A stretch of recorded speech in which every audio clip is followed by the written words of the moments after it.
Здраво! Финансиска писменост е првиот чекор кон финансиска слобода. Попрости зборови, да имаш некакво предзнаење за да можеш да подобро да ги организираш своите финанси. Се започнува од првиот чекор. Планирање на буџет. Тоа е план за потрошување. Она што го имаш како доход,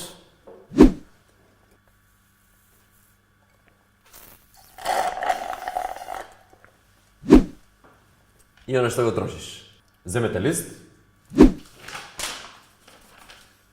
и пенкало. Јасно дефинирајте ги вашите финансиски цели. План за потрошување. Финансиска цел.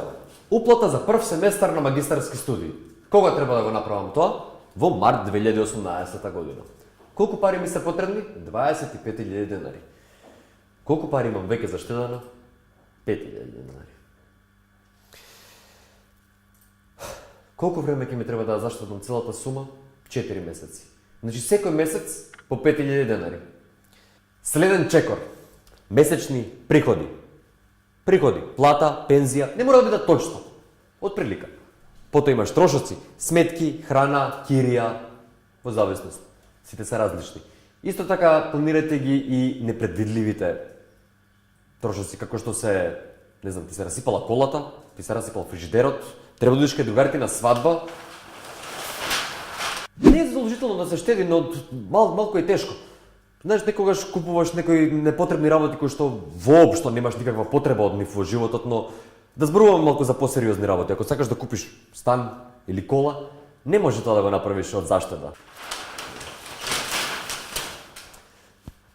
Подигнување кредити. Пред да земеш кредит, убаво е да размислиш зашто ти требаат парите и дали тоа е возможно некако да го одложиш, па да влезеш некако со некоја твоја заштеда. Но доколку земаш кредит, има непишани правила.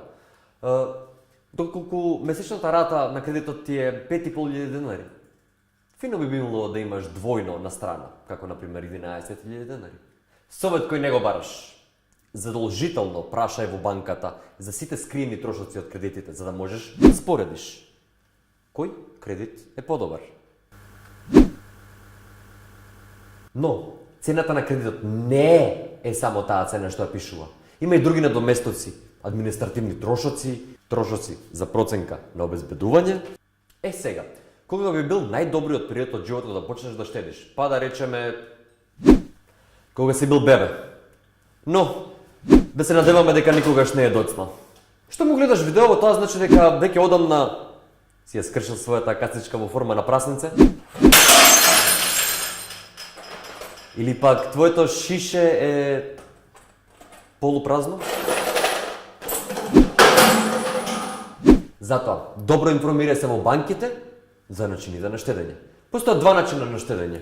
Орочено и неорочено. Кај ороченото штедење имаш повисока каматна стапка, со значи поголеми приходи. Исто така можеш да штедиш и девизно или денарски. Во Република Македонија е навистина многу подобро да штедиш денарски, бидејќи каматната стапка е многу повисока. Почнете уште денес со штедење. Штедете малку, но често. Например, да кажеме 10% од месечната заработувачка, не е толку многу, нели?